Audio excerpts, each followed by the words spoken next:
This presentation is on the poet John Donne.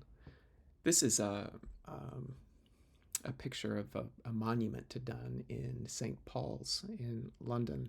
This is Donne in his burial shroud. It's a very eerie image. Shortly before he died, he requested to be wrapped in his burial shroud and have a portrait made. And this sculpture of Donne is based on that portrait, which has been lost. There's a young John Donne, Jack Donne, as he would say, the young swashbuckling John Donne. In 1572, he was born into a Catholic family. 1572 was also the year of the St. Bartholomew's Day massacre in France.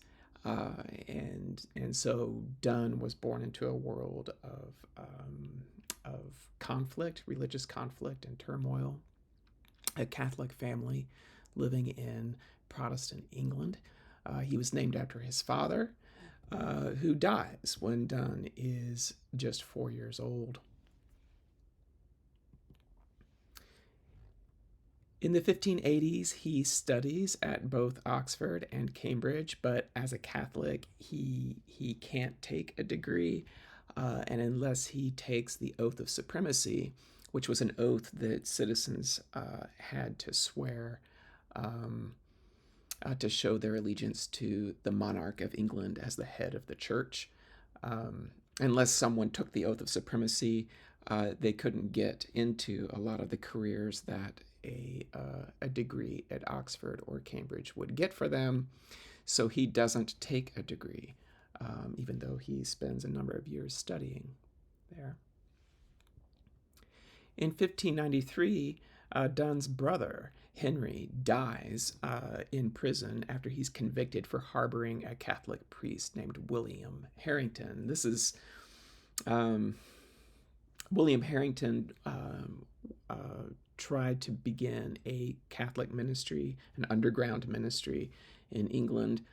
Apparently he was caught, and Donne's brother Henry was hiding him, and so Harrington was executed. He was hanged, and then pulled from the gibbet and had his guts ripped out while he was still breathing, and then had his limbs chopped off. So a gruesome death. And Donne's brother was imprisoned for his part in this, and he died in there. He contracted plague in prison and died.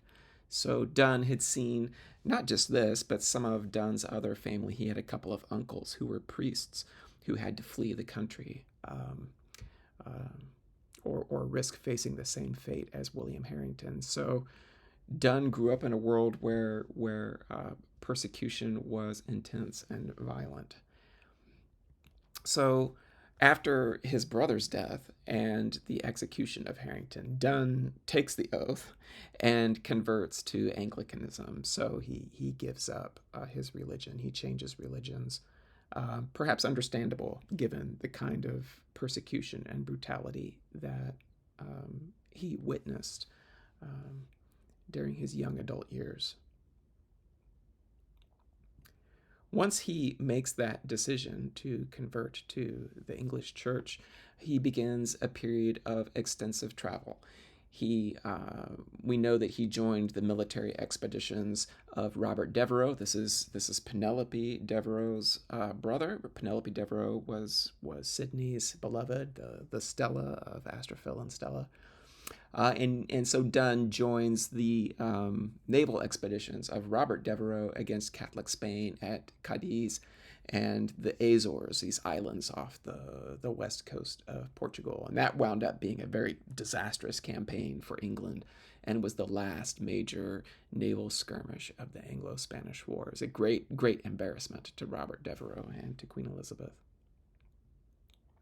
Travel is a major theme in Donne's poems.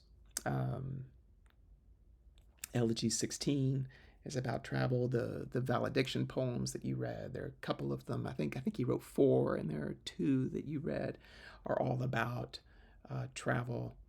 And he often incorporates images and metaphors of seafaring, and maps and globes into his poetry, navigation. In 1598, he is appointed secretary to the Lord Keeper of the Great Seal. This was a very prominent position in the English court, a position that still exists to this day. That man's name was Thomas Egerton, and he was, like Donne, a former recusant. A recusant was someone who continued to believe, to retain their Catholic faith, and did not take the oath, but Thomas Egerton, like Donne, eventually did in order to enter public service. And while he is employed by Thomas Egerton, he falls in love with a girl named Anne Moore, who was Egerton's niece. In 1601, he marries Anne against the wishes of both his employer and her father, and he is, in fact, briefly imprisoned. Eventually, he gets out, and he's reconciled to the family, and he and Anne have 12 children together, but he no longer works for Egerton, and they live in the country, and he tries to maintain a living and support his family with a struggling law practice. At one point, he even contemplates suicide. His family is so desperate. I don't know much about Donne as a father. They had 12 children, and his wife dies in 1617, I believe. So he would have had several young children at the time of her death, and I don't know how he managed as a father. Here's a portrait of Donne later in life. This is the mature Dr. Donne, the dean of St. Paul's Cathedral. So a very different look there. In 1610, 1611, he publishes a number of anti-Catholic essays and satires that attract the attention and win the favor of King James I. So he attracts the attention of the monarch and begins developing important relationships with wealthy literary patrons like Sir Robert Drury of Hawstead and Magdalen Herbert, the Countess of Bedford. There she is. She's the mother of the poet George Herbert, another famous poet who is often linked with John Donne. These were wealthy people who cultivated the arts and the literary arts and supported John Donne.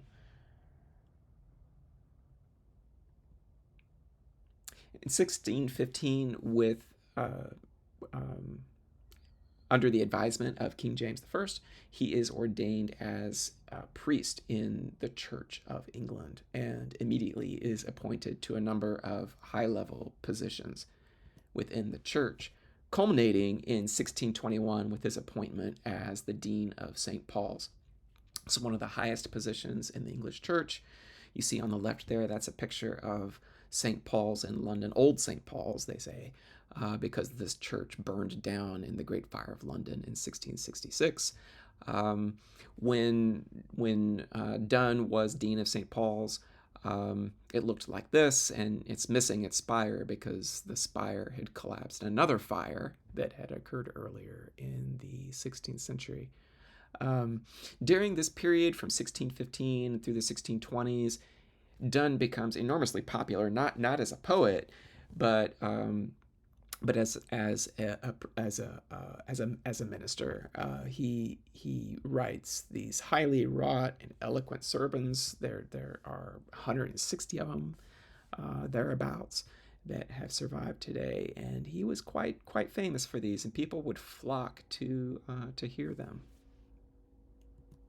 In 1631, he falls ill, and I don't know what his illness was, but apparently he knew the end was coming, and he requested that a portrait be made in his burial shroud, and he dies not long after that portrait is completed. Maybe you hear the train in the background. In 1633, after his death, that's the year that Songs and Sonnets is published. This is the first time that many of his most famous poems, appear in print because, like Sidney, for example, his poems mainly circulated amongst a small coterie of supporters, like his patrons and close friends, and they were finally collected together and published in 1633. So Donne is often described as a metaphysical poet. Metaphysical poetry is a kind of lyric poetry, but denser and weightier than the narrative poems, allegories, and love lyrics that we've been reading. It is more erudite. It's more scholarly and philosophical at times. It seems almost esoteric. And it halters lyrical effusiveness and earnest feeling with spiritual and moral questions, sort of big ideas, and this has baffled many readers. His poems are notoriously difficult at times. The 17th century poet and critic John Dryden remarked that Donne, quote, perplexes the minds of the fair sex, that is, women, with nice speculations of philosophy when he should engage their hearts and entertain them with the softnesses of love. So a common attribute of metaphysical poetry is the use of long, elaborate, and puzzling metaphors called metaphysical conceits. All metaphors depend on recognizing resemblances between two things. So, for example, in a Petrarchan sonnet, the poet compares the beloved's lips to the petals of a rose or to coral or what have you. But a metaphysical conceit is different. It challenges the reader to recognize occult resemblances, strange resemblances between things that are apparently unalike. And the 18th century critic Samuel Johnson, who coined the term metaphysical poetry to describe this group of poets, complained that in their poems, quote, the most heterogeneous ideas are yoked by violence together. Nature and art are ransacked for illustrations, comparisons, and illusions. Their learning instructs and their subtlety surprises, but the reader commonly thinks his improvement dearly bought, and though he sometimes admires, is seldom pleased.